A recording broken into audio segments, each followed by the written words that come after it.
Okay, there we go. We are recording. And now I'm sharing. Okay, great. Let's get started here with lesson 2 while you guys finish downloading the requirements. So yeah, last time, let's just review what we did last time. Last time we kind of we encountered the initial handshake in Bitcoin, how you introduce yourself to a peer in a way that they'll actually talk to you. And we saw how you got to be very specific. You got to do exactly the right thing or they won't talk to you. But we cheated. I gave you a serialized version message. I didn't have you create the version message yourself. We were lazy. We didn't parse the payload of the version message. We just figured out how to, check the magic bytes, extract the command, verify the checksum is correct, and pull out the payload using the length of the payload as a kind of a marker for how many bytes to read. And we were also rude. We, once we got the version message from our peer, we hung up, which is we didn't we didn't send them back the response according to the good manners in the Bitcoin protocol, a Verac message. We sort of said, oh, I got your response, right? So we cheated, we were lazy, and we were rude. So, oh well. And so yeah, a little bit of housekeeping. I created this IBD, that's for initial block download, because that's what we're going to try to figure out how to do. This folder, there's just going to be some subdirectories, 1, 2, up to however many of these we do. And in each one of these, we're just going to have all the code from last time. So we can just start where we left off by importing idb.1.complete. And so if we go over here,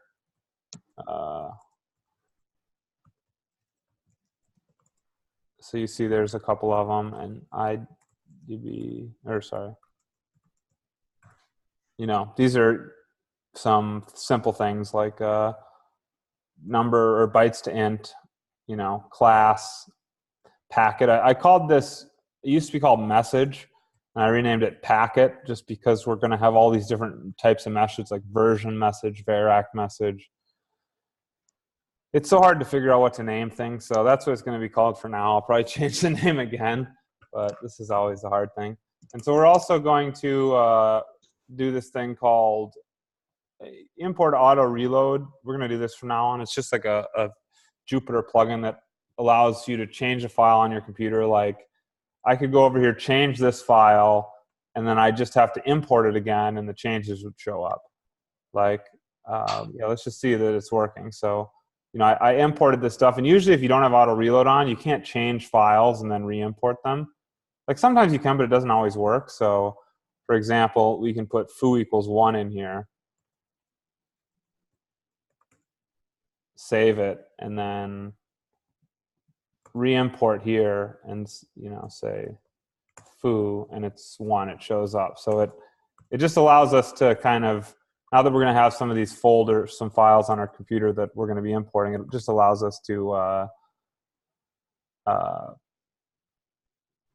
modify them more easily without having to reload the whole notebook, right? Like this reload thing, then you have to execute all the cells from scratch. And so hopefully that makes sense. And so yeah, let's just pick up where we left off. Last time we had this. This is the last cell in our previous lesson. And the goal is, okay, we got packet. We got this little pretty way. Let's try to figure out how to read this. That's our goal. And so any questions there? So far, so good. Oh, by the way, the notebook does run without an error after running the txt file. Oh, cool. And Michael, you still downloading? Michael is muted, so I'm sure he's swearing at Pip right now. No, we've all done it. We've all done it. So yeah, did you get it up and running? It couldn't install some of the packages. Do you want to Oh, like it copy? needed to yeah, okay. I'll copy and paste. It went to Slack. Sure. It needed to uninstall one of the packages, and it wasn't. It refused to. Yeah, I mean, I guess I should really teach you guys how to use a virtual environment. Yeah, this is kind of bad of me. Yeah.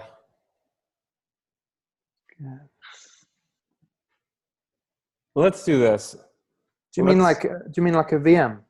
No, it's like it's just a way of separating the. It's like a way of making a little separate version of Python that just runs for a single project, right? So like, Okay. if you want to have Jupyter version 1.1, Jupyter version 0.7 on two different projects, then you can do that. And I mean, more importantly, you have like a system-wide Python that is basically used by like different packages that have Python that you require Python. Like for example, I think the AWS command line tools uses Python, and that's just off the top of my head. I know I have a screen recording tool that uses Python, and oh Jesus.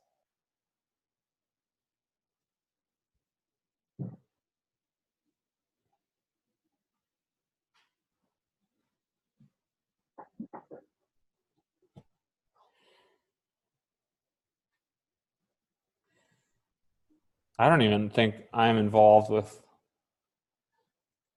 Okay, well, I should have done this. Let's do a little detour here. Let's do Python 3-M.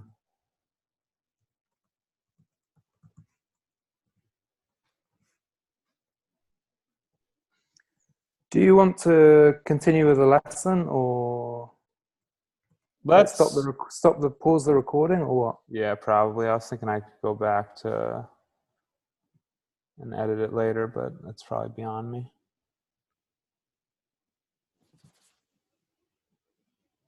Pause the recording. This is very strange to me. Okay, and we are back. Turn the recording back on. So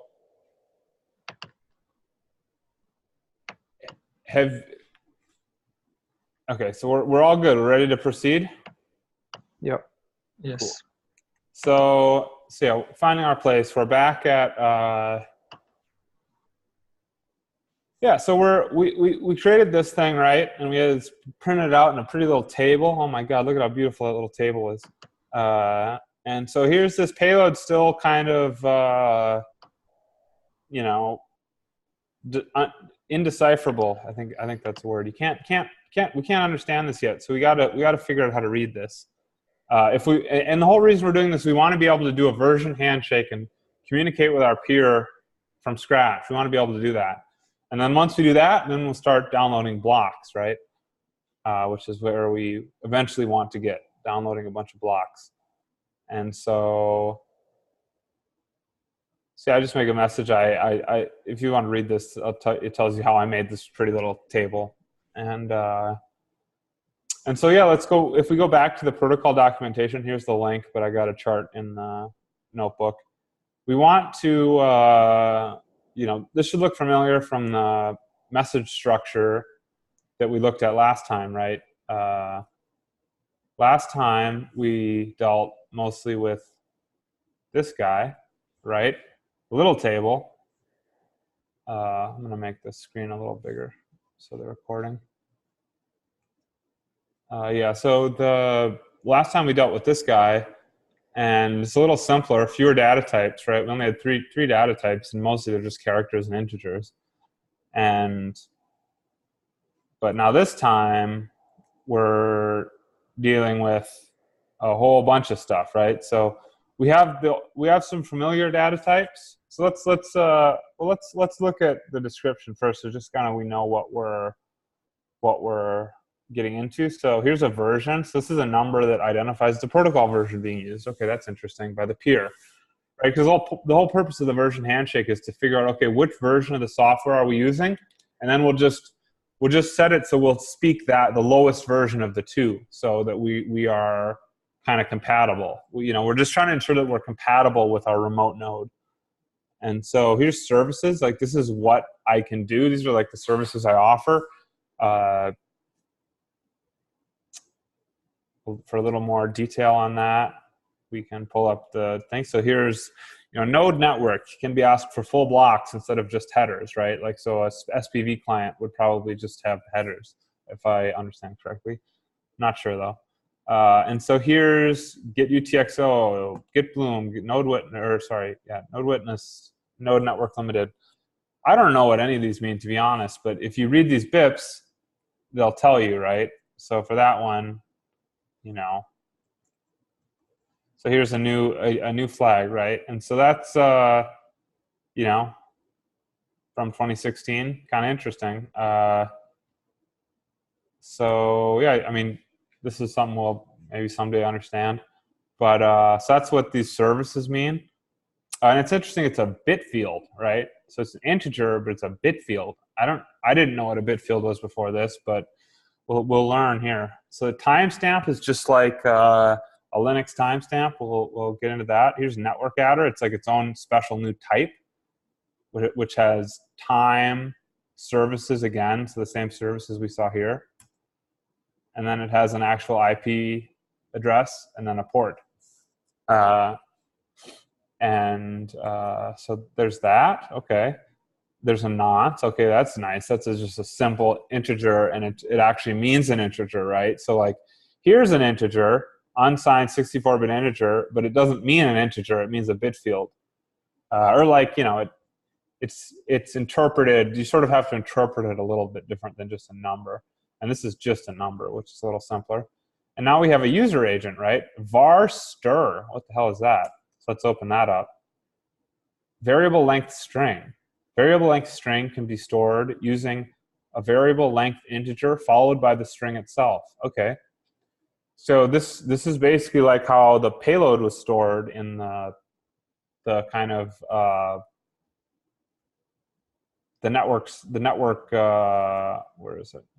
Yeah, this one. So remember how the payload was like, let's get a length first and then get the payload. The payload is this many bytes. That's kind of how this var stir works. It's like you start with a length, and then here's the string afterwards. Like, it's this many bytes, right? So it's the same technique. We'll get into all this much more detail. This is just a high-level overview. So okay, it's this many bytes, and then we'll get the string. But the length isn't just a number, right? Like, so earlier we saw length was just an integer, right? Now all of a sudden length. Just pull this side by side so you can look at them both. So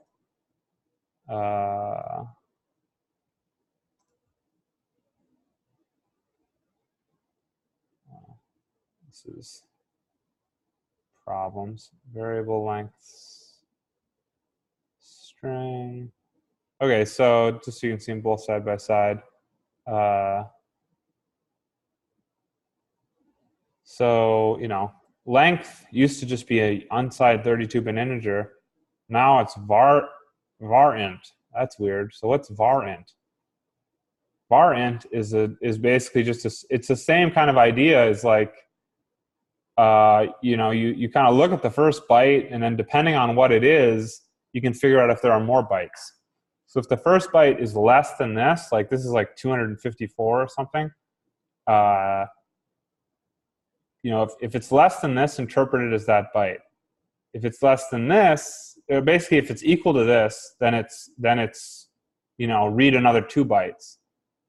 If it's less than or equal to this, then read another 4 bytes. Otherwise, read another 4 bytes. Otherwise, read another 8 bytes. We'll get into that more, but it's like, so as you can tell, there's all this new stuff that's popping up that's all kind of confusing. Like, this is confusing. This is confusing. It's all kind of, we got a lot of stuff on our plate here. Here's start height. That's just a good old integer, thank God.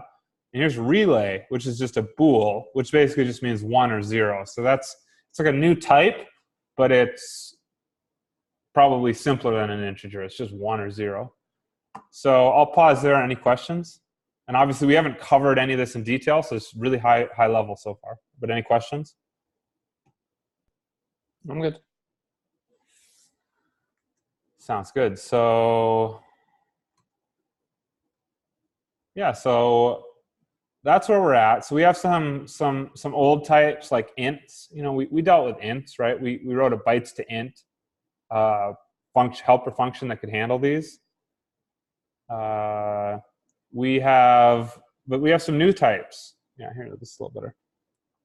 We have some new types: network address, variable string, and sorry, little typo. There's an underscore here. Little typo. There we go. So yeah, we have network adder, varster, and bool. Even worse, varster has var int inside. Net adder has all these new. So we have all these new things, right? And so here's so yeah. Let's just kind of pick them off one by one, and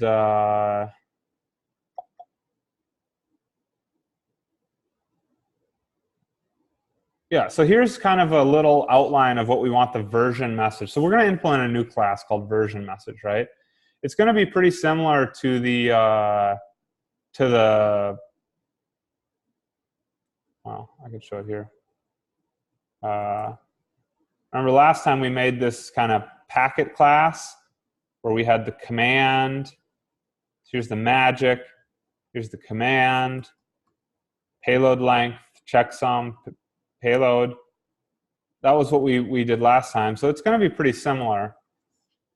But we're going to basically have the version services, all these things that they had in this table here.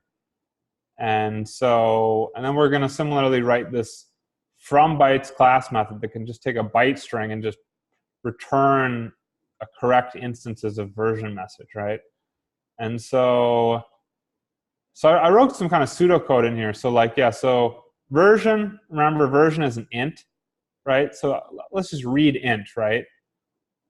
Right. This isn't implemented yet. It's up here. But let's do that, right? And let's have read int. So just a simpler way to read. We're going to defer this. We haven't quite actually, I'm going to say fix me here. This is, I should probably have a helper function here.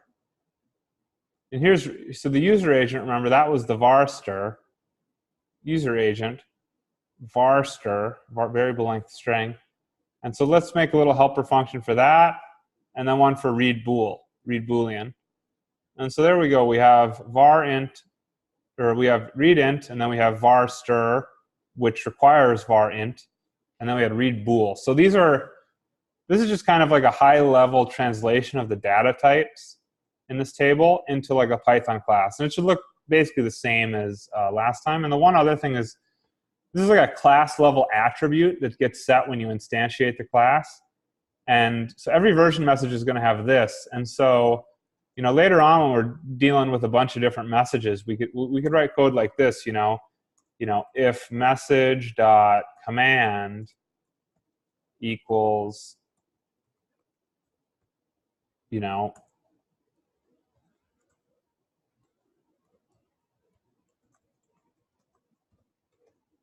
we can write code like this. You know, if message.command is equal to version, right, which is what we set here, then handle it this way, right? But you know, if it's equal to block,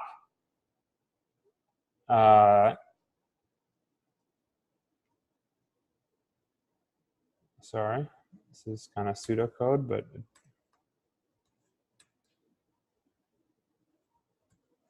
you know, we'll be able to have another function that can handle block messages, right, when we're doing our initial block download. Yeah, so that's kind of, that makes sense? Yeah. I just don't understand what you mean by handle. So you mean interpret it in some way? Yeah, so do something with it, right? Like, so, you know, this is what,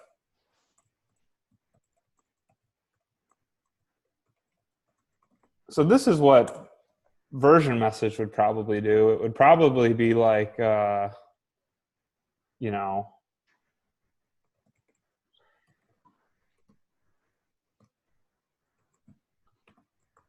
it would probably do something like that, right? When you get the version message, you're supposed to send var ACK, right? So I that's see kind now. of, huh?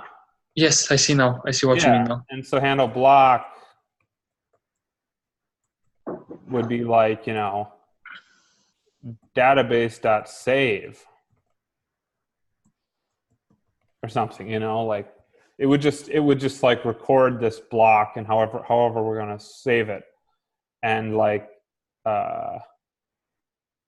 maybe do some other stuff. So this is kind of what the handlers are going to look like. But that's how when you're writing peer-to-peer code, like a peer-to-peer protocol thing, you have to write a lot of these kind of handlers, because the way your code works is you're always like receiving messages. They're always people are sending you messages all the time, and your code has to be able to handle them all. And so that's kind of how it works. Mm-hmm. Thank you. Yeah, so let's do this one first. So in the last lesson, we wrote bytes to int, right? And and we kind of understood that. And so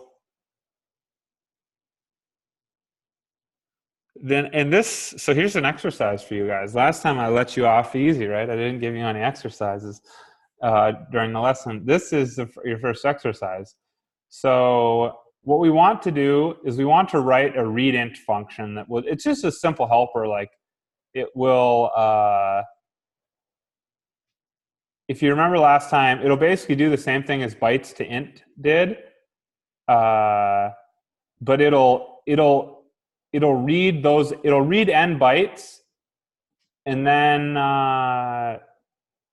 so bytes to int. This is kind of confusing. So bytes to int would be like, you know, bytes to int took bytes as the argument, right?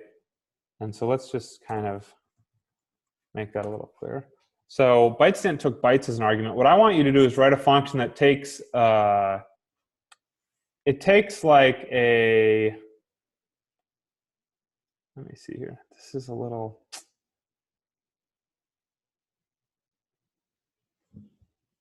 yeah. So I want you to write a function that will take that can take this. Okay, we got to zoom back just a little bit. So when we get this payload, right? Remember this payload we had up here? When we get this payload, what we're going to want to do is we're going to want to transfer it into a format where it's easy to read. Just like last time, we didn't want to let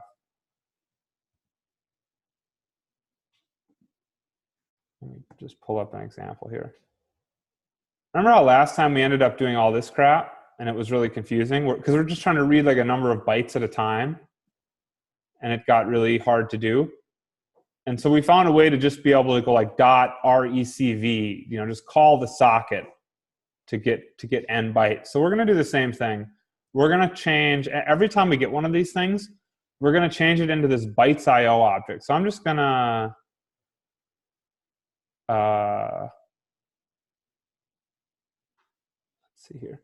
So yeah, this is kind of Excel explaining what's going to go on here. So see, this is like a payload, basically, this argument. Let's just make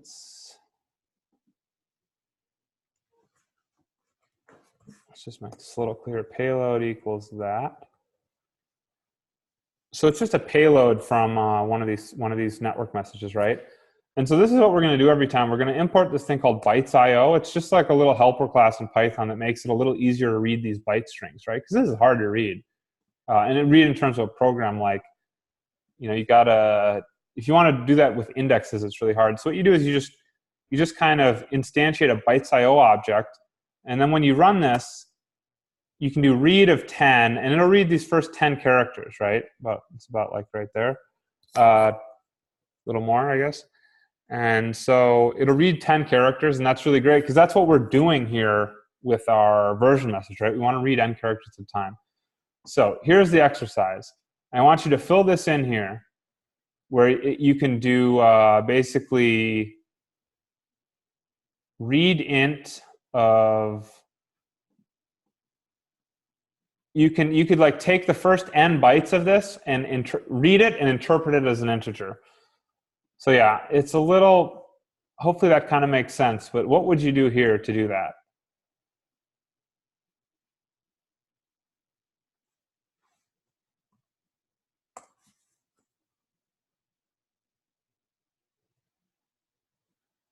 That make sense?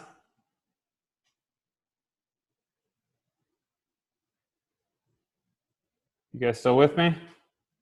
Yeah, I think so. I'm just looking through that code. Cool. Yeah. Just let me know if you're following, because I, you know. Yeah, I'm just thinking about it. See whether I can figure something out. So stream.read 10 reads the bytes. Yep. And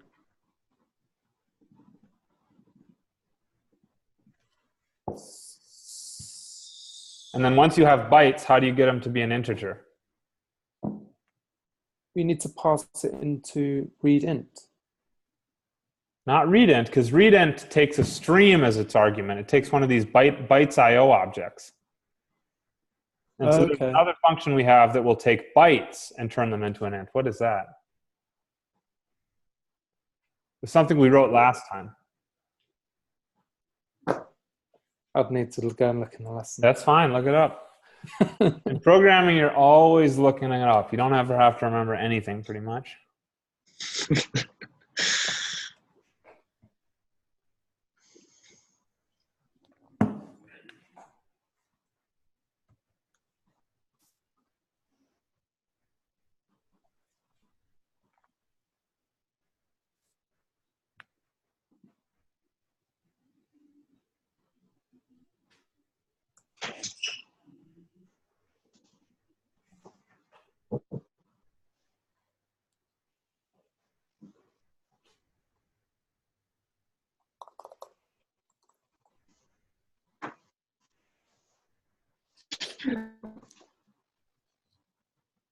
Is it bytes to int?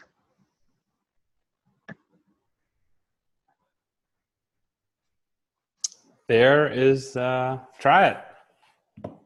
Try it, and then once you write your code, execute the next cell, and that is a test in it. And that'll tell you if your code's right or not.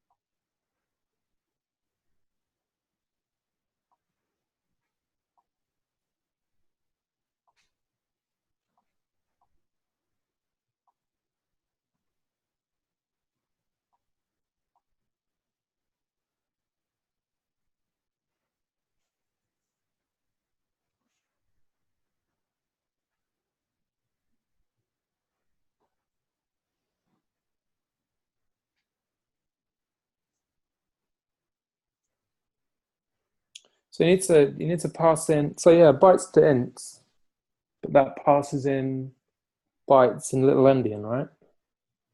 Yep. So the way this function works is it's going to take a byte order, but it's going to have a default of little. And for pretty much everything, it's going to be little. So you'll never have to, when we're doing this read bytes or read int, we'll never have to specify like, we don't have to do that because that's the default, right? But there is one example in this lesson where we'll have to do this. We'll have to say, I want a big endian. So that's a little, so yeah, you can just, all you want to do is when you do the thing that turns the bytes into the int, just pass in the byte order as a variable to kind of keep it. Yeah, well, I don't want to tell you how to do that because that's like basically the answer. And yeah, we'll give it another, minute. I'll give you guys one more minute, how about 30 seconds? If you don't got it by now, 30 more seconds, and we'll try to see how it's going. It's okay if you don't get it. I'd suggest looking at this file, ibd.1.complete. That's all the tools you're working with.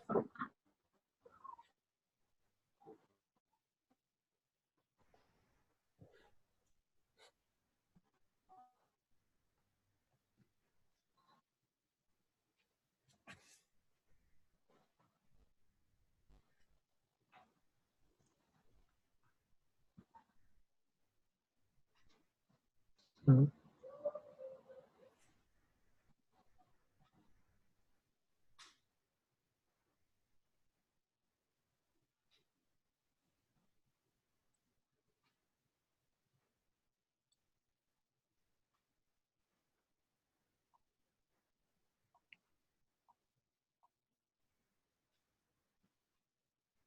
Okay.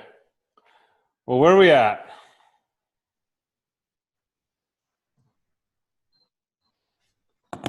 Anybody get the answer? Not me. Okay. So the first thing we want to do, let's just follow these steps, right? So step one is, it's okay if you don't get the answer. The challenge, these are, you can go through this whole thing on Wednesday or something and then try to get them. So the first thing you want to do is, okay, we want to look at the arguments. It passes a string and a number of bytes and then a byte order. So the first thing we want to do is read the correct number of bytes from the stream, right? So here's the stream, and here's we could probably make it a little clearer. So there's the stream, and so what you want to do is stream.read of num bytes, right? Just like this up here. Stream, just read however many bytes it tells you to, right? And then up here is, the next thing is, okay, does that make sense? Yeah, I think so.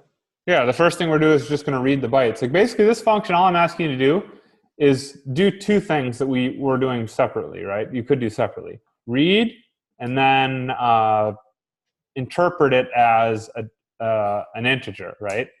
And so how we interpret it to an integer is, what do you want to say? Bytes is equal to, and in Python, like bytes is actually a key. Look at how when I delete this underscore, it changes colors, right? Bytes is a built-in word, so you can't create variable names called bytes in Python. And so whenever you have a conflict with a built-in word, in general you just put an underscore after it, and that means like I'm doing this not to name it the same as a built-in thing. So that's just, you can name it whatever you want. This is just what I'm going to name it. And then what we're going to do is, we could do the same thing. Int equals to bytes to int of I think we need bytes. I think we need 4 after it. I don't exactly remember. Bytes to int. No, that's only in the int to byte. So yeah, so we just do bytes to int of this many bytes. Just turn it into an integer. And then we can just return that.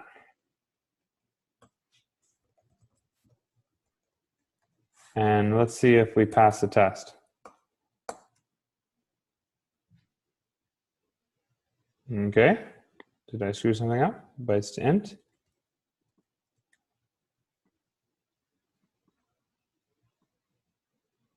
Int from bytes byte order. That should be it.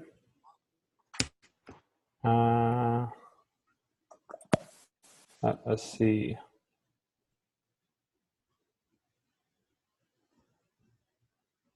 Oh.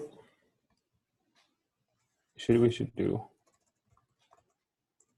This isn't going to change it. That is weird. Byte order. All right, just struggling with this one a little bit. Haven't looked at this code in a week. Okay, wait. So I guess that was the problem. We're going to want to pass. I don't get why that would. Let me just try that again. I don't really get why that would make a difference.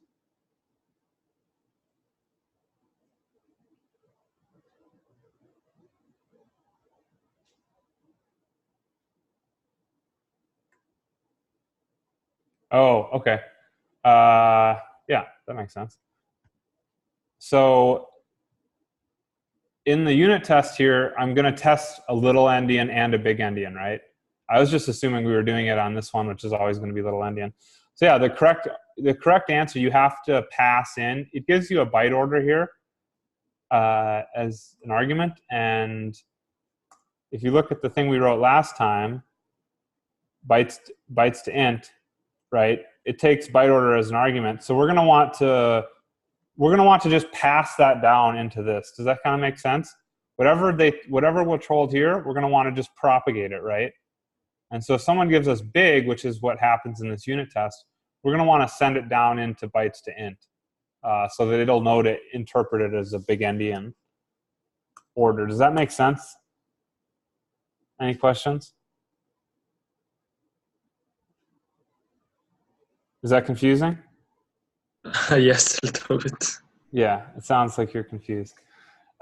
Which part of it's confusing? So I didn't quite understand how you pass the byte order as an argument. So is it byte order? Yep. Yeah. So the way yeah, I don't really have a good. So the way Python works is you have, I forget the different names for the arguments, right? But so look at this. Well, I think this one has it. Yeah. So look at these. You see how these are different. These arguments are different, right? Like this is just a variable, and this is variable equals something, right? This is, in Python, this is like it's a way to pass in an argument, but give it a default value, right? And so the same thing happens here, and the same thing happens with bytes to int, right? It has a default value, the same argument and the same default value, right? Just because like 99% of the time we're going to be doing little, and so we're just going to pass that in as a default, right? So, but if we want the final thing, this is the thing that actually turns ints bytes into ints, right? Int dot from bytes. And here are, I mean, this is kind of confusing. These are all, just try to use the same name, variable name. If we want this final function here to have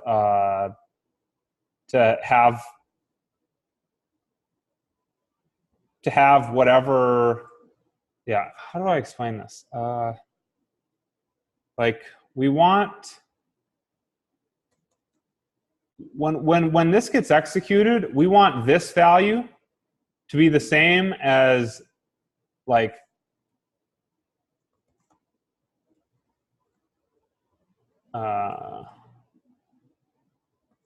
right? If I write code that does this, right? Read int of stream 3, I want 3 bytes and I want a big endian, right? This is like the backwards version that's rare. When I call this, I want this number to get sent in here to read int, and then I want read int to send that into bytes to int, and then I want bytes to int to send that into int.fromBytes. And now that I'm trying to explain this, like, you know, we could also just like a simpler way. I mean, I think part of the confusion here is that we're like, this is how you just do it like straight without any helper functions from last time.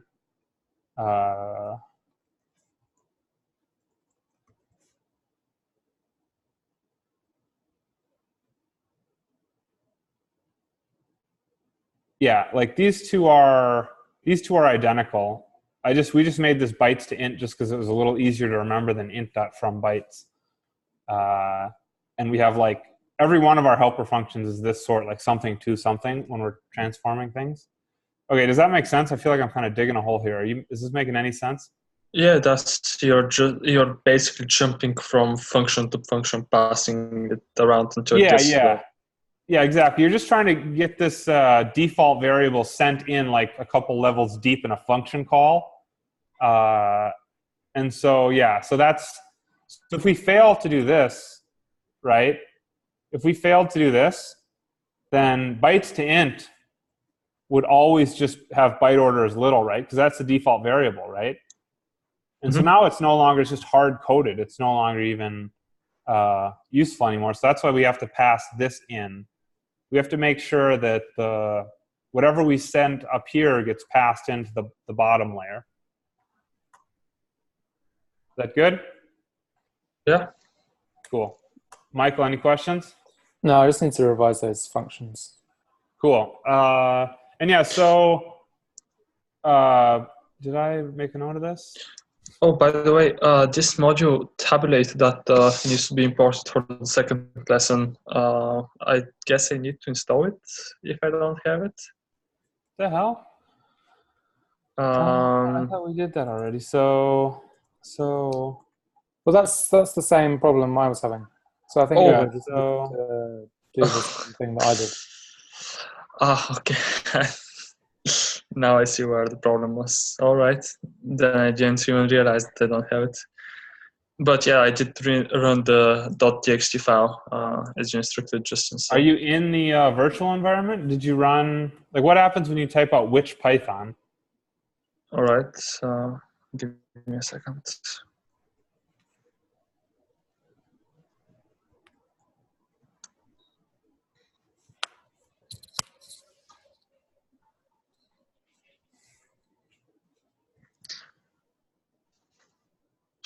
It just points me to the default directory where it is. User bin Python 3. Okay. So I think what you need to do is run this command, source venv bin activate. Try to run that and then run which Python. Okay. Is it any different? Just give me a second to copy it from Slack.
It's going to save a lot of time once you've got the default install instructions. Yeah, I mean it's a nightmare to teach all to. Yeah, I mean, well, you just want to yeah, get. I guess some I didn't. I mean, it's the problem with Python is like you always have problems because it always gets fucked up. Like, I don't know. It seems like no matter how hard you try, it gets fucked up. Could you not run it all in a VM or a Docker container? Yeah, but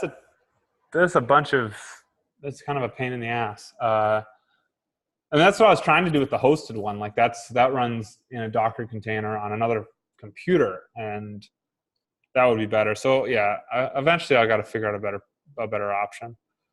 Ivo, did that change any output? Like, what does it say when you do that?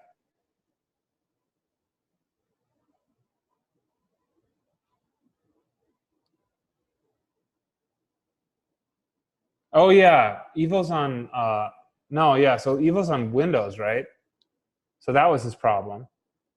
Oh yeah. So yeah, Evo. Sorry, I forgot what your situation was. Evo, you need to pip install -r.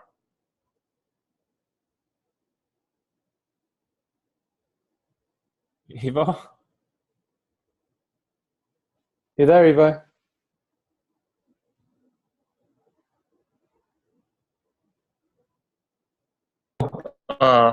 Sorry, I forgot I was muted. So pip install -r and then requirements.txt. Yeah. Yeah, I did install it in the beginning. Oh, so did you do pip install or did you do pip like? I did pip install as Pip it is 2? in Swag. It's just pip install Yeah, dash. so this one with this you'll notice this pip install is different than this one. What you want to do is this one. So this will install it. Yeah, it's so confusing. This you got to do this one in red. Okay.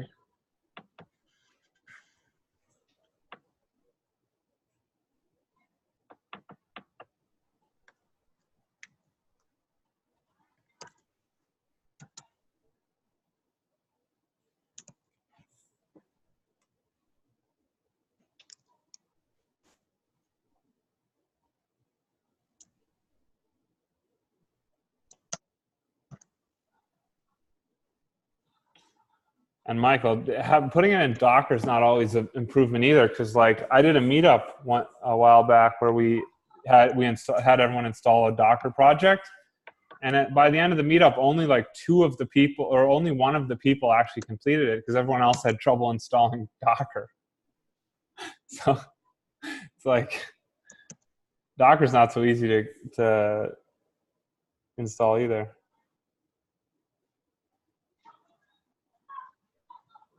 Did that work, Ivo? Okay, it's installing right now once again. Okay.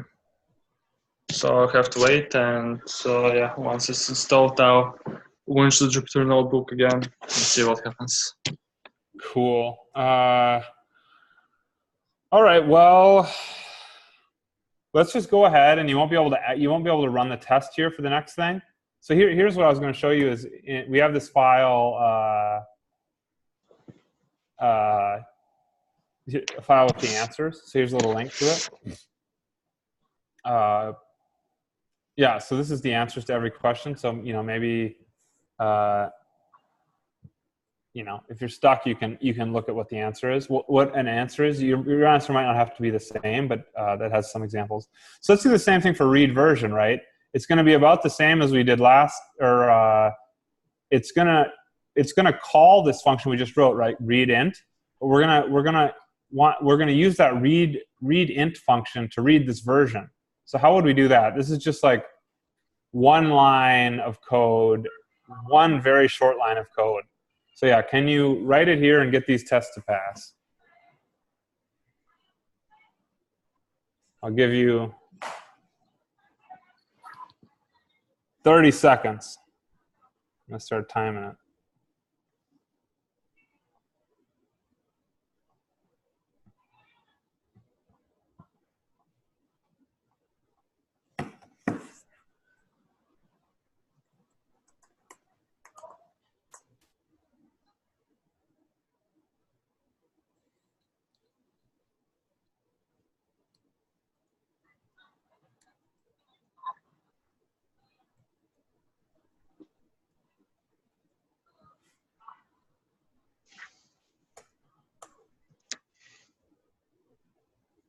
Okay. So here's the answer. Read int of stream 4. So this is kind of the idea, is that for every one of these like specific fields, we can just write another kind of helper function that'll just do it for us. So then, when we're actually reading our code, all we have to just look at is, oh, here's this read version function, right? And boom, it just magically gets it just knows to read 4 bytes, right? And it also knows to read them in Little Endian, right? It doesn't do this,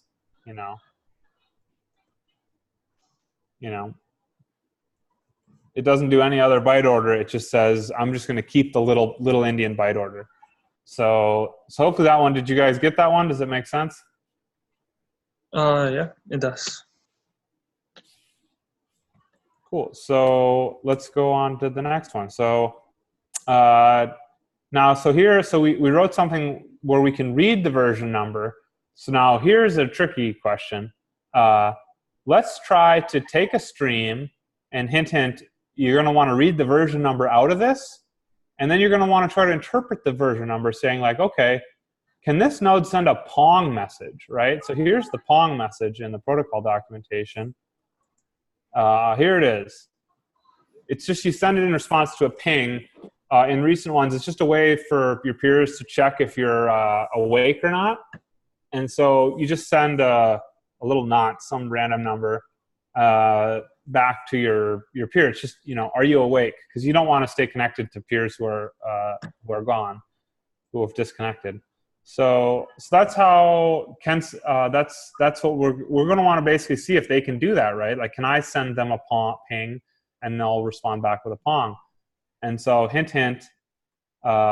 This table basically tells you what to look for, right? So we're going to want to interpret that version number that we get back, and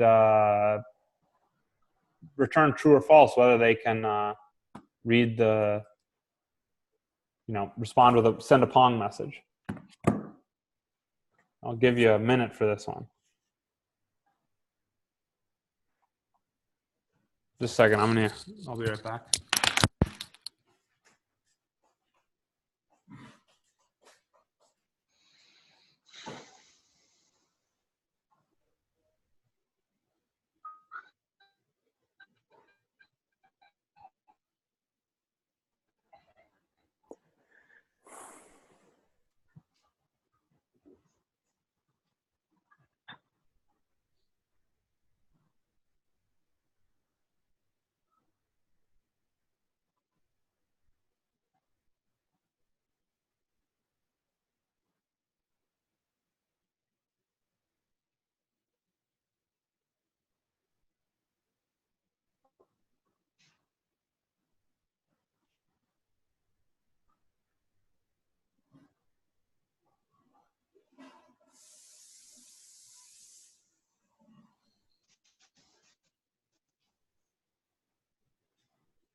Okay, 1 minute is up. Anybody get the answer? So the ping sends a nonce, and then the pong is identical to the ping. Yep. So here, I'll give you a hint. What the ping and the pong do is irrelevant. Look in this table for something about pong, right? And it'll tell you, like, this table has. Oh, geez, my thing's really small. It has version numbers on the left here, right? It's just a table of version numbers. It's a history of, like, what do these version numbers mean? What was added each time, right? And so when we read version in our code here, when we do this, where'd it go? When we do this, read version function, now we have an integer, right? A 4-byte integer that we need to interpret. And so these are some examples of things we can interpret, right? Like, for example, any number below this would not know how to send phi filter. Any number below 70013 would not know how to send phi filter, right? So if you're a function say like can send phi filter, you'd basically just want to read the version number and check if it's greater than or equal to this, right? So if the version number is 70011, it can't send the phi filter because it wasn't implemented yet. It was only implemented here. Does that make sense? Yeah, but we've already swapped version numbers. Yeah, but you want to know what the hell theirs means, right? You want to, when you get theirs, you want to know, like, well, what can they do, right? And so this is just one example, like, kind of interpret that number and just tell me whether they can send a pong message or not. Oh, but ping and pong have been implemented from the start, haven't they? Look at this table. Okay. Oh, crap, yeah.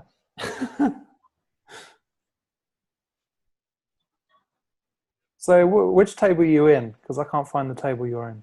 It's the one, there's just a link. Where is it? Where it says exercise 3, this table will show you the way. Yeah, I'm in that table, but I didn't see so that specific table. Go to number 60001.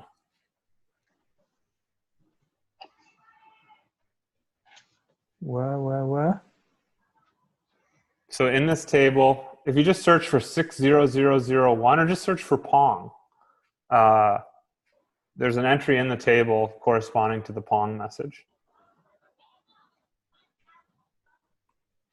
I found ping and pong. You were just in a table that had the different versions and the differences between those versions. Yeah, so the one I'm looking at here?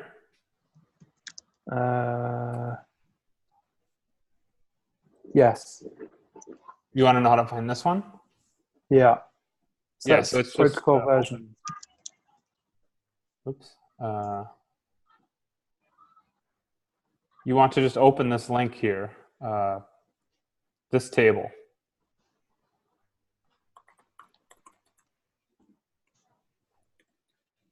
It takes a little while to load, but once it loads, it goes down to the right section.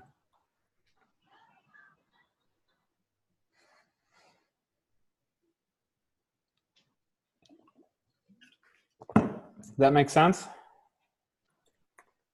Yeah, I'm just surprised. I'm just surprised it was yeah, see? introduced so late. Assume you make an ass out of you and me. Look at that. So we're here. It's simple. We're just going to want to, I'll just show it to you in case you haven't got it. You're just going to say, okay, let's say,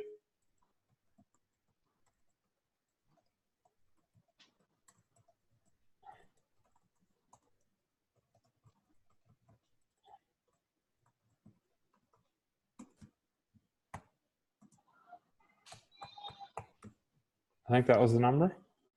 So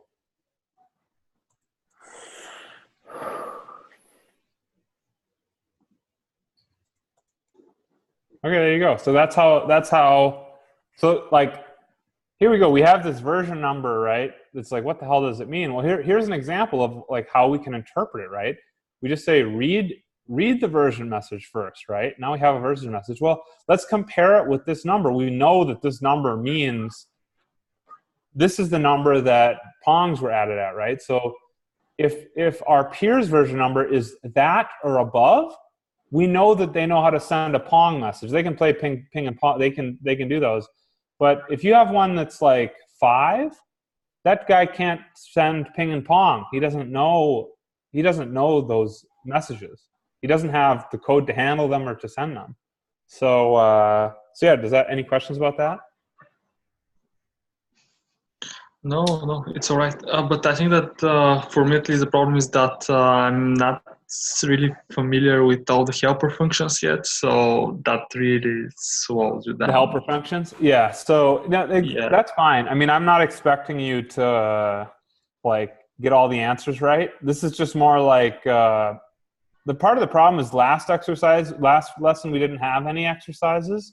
And so now you don't remember any of the helper functions, and you don't remember, you just have no idea what's going on, right? So that's my fault.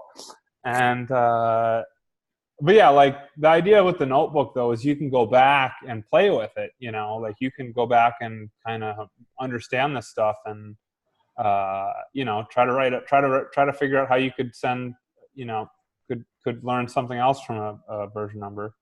So yeah, that's the first exercise. And so hopefully that kind of makes sense. Now we have, like most of our helper functions are of this sort. Like we have x to y, which just turns an x into a y, right? So that's pretty easy. And then we have like read x, right? Which takes a stream and reads a certain type of thing x to it, And so if we want to take a stream and get a y from it, we do like, actually that's not, never mind, don't ignore that. So yeah, that's hopefully that's starting to make a little more sense. And so let's just a quick question, Justin, on the pinging and the ponging. Yeah. So when I'm trying to think how this would work. So obviously you've swapped version numbers. So if you tried to ping another node, what your own client would tell you, don't try and ping because this isn't going to work.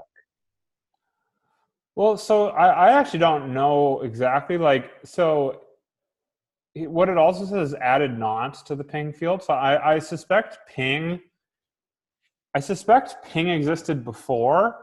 And so I think what you could, I'm not exactly sure what happens when you, I think when you're dealing with a raw TCP socket, if you send a message, but you have no idea if they received it or did anything with it. It's just like fire and forget, as they say. And so I suspect the ping already existed beforehand, and they just had some other way of dealing with it. I honestly don't know. And I mean, like, one thing that would be cool is like, one thing that would be cool that we can do next time, like, so as a little demo of what we're going to learn next time is like, we're going to learn to go and talk to like 10,000 different nodes and get their version messages. And so, and actually one of the things is that we're going to use this site called bitnodes.earn.com. They have an API. And so one of the things though is they only keep track of modern Bitcoin nodes, like nodes. It's like in the 7, the version numbers all start with 7s. I think they like cut it off like here or something, And so one thing that we're going to learn I'm probably going to show you guys how to do is like, let's take what they give us. Let's take what earn.com gives us. And then let's go and talk to all those nodes and get their peers. And actually let's find some really old nodes, and then if we find a really old node like this, like let's send them a ping message to see what the hell happens, like that would be kind of interesting. But you got to be able to find these people first, So yeah, we'll be able to kind of answer that question next time. I'm going to write that down so we can actually do that. But the process would be you'd send the ping message and then you just wouldn't receive anything back. See, I don't know. So I don't know what the hell, like, because I don't get why you'd have a ping message. Like, okay, assume ping didn't exist at all on like the first version. I don't know if it did or not. Yeah. But assume it didn't. I don't either. If you sent a ping message to a Bitcoin Core node on that first version, you just wouldn't receive a response back, and you wouldn't know you wouldn't. That's what I mean. You could manually investigate why if it didn't do anything. You could manually investigate why you think you might not have received a response. Here's an example. Like maybe they send an adder message back. I don't know. Maybe they sent a different type of message. Maybe they sent a version message. Maybe what they did instead with the,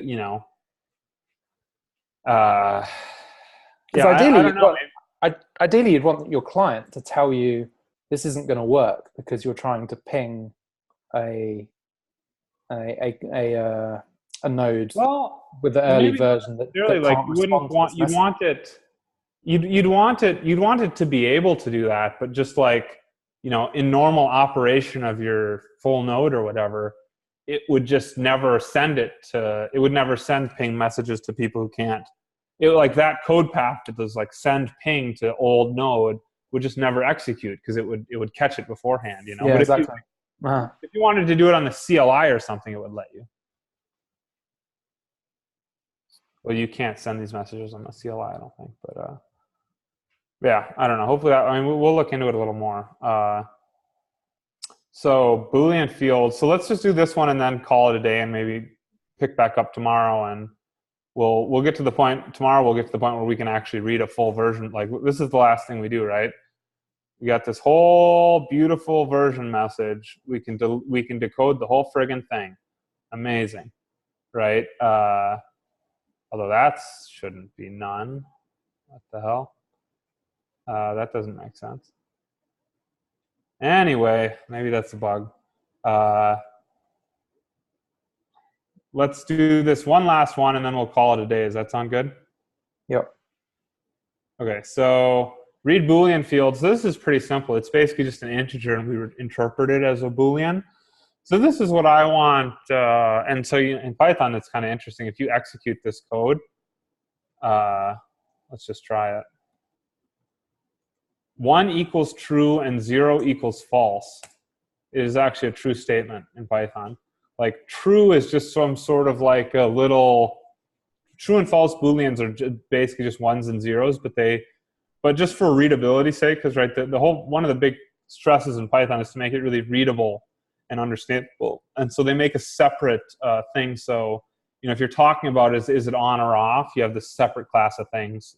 So it's not like in C if you're, you're always checking if X is equal to 1 or is equal to 0. It's kind of a little bit unintuitive unless you're used to it. So let's write, this is going to be pretty simple. Like, let's write a Boolean function, read bool here. And basically all we want to do is we want to do like read int and interpret it as a Boolean. And so, the way you turn an int into a Boolean in Python is like bool of 1.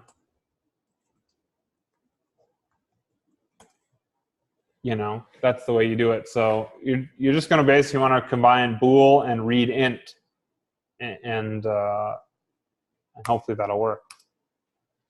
So give you 30 seconds on this one. Another pretty simple one. If you don't get it, who cares? It's my fault. So what do you want us to do here? I don't understand. Yeah, so I want you to write a read bool function that'll take this stream and read a Boolean from it. How would you convert integers to bool? So yeah, this right here. This bool. This is the build. This is how you cast an integer to a Boolean in Python. You just. What if it's an integer other than 0 and 1, or would it not be? So anything. The only way you can get a bool of some integer and get false is if it's 0. Literally everything else. Oh, I see. Okay. Literally everything else will give you a true.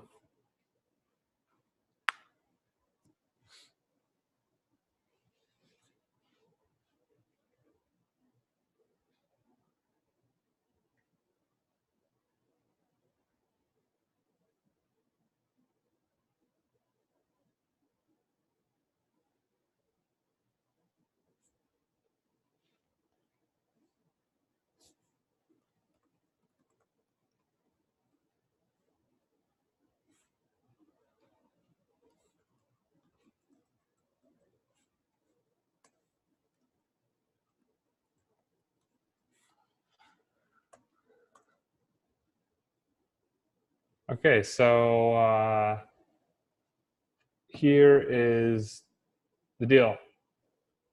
So all you do is you just read an int and you just read 1 byte, because that's all. I mean, this is all stuff you can go back and review later.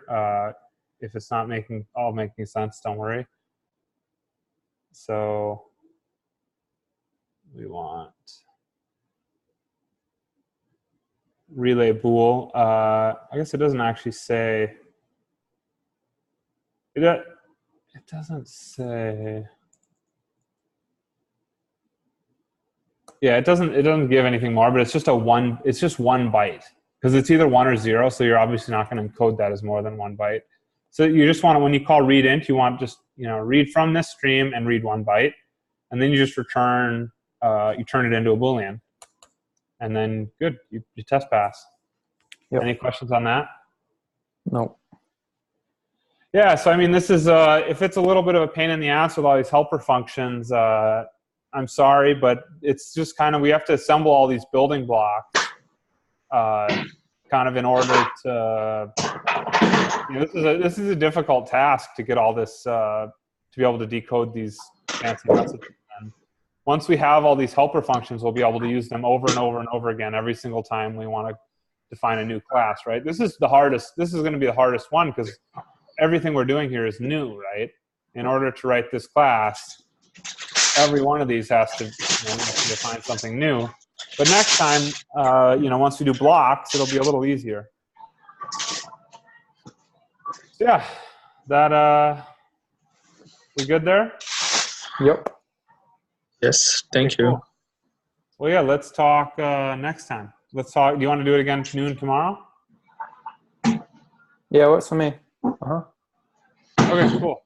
Well, thanks for showing up, and hopefully I can edit this video down after the pauses and stuff. We'll see.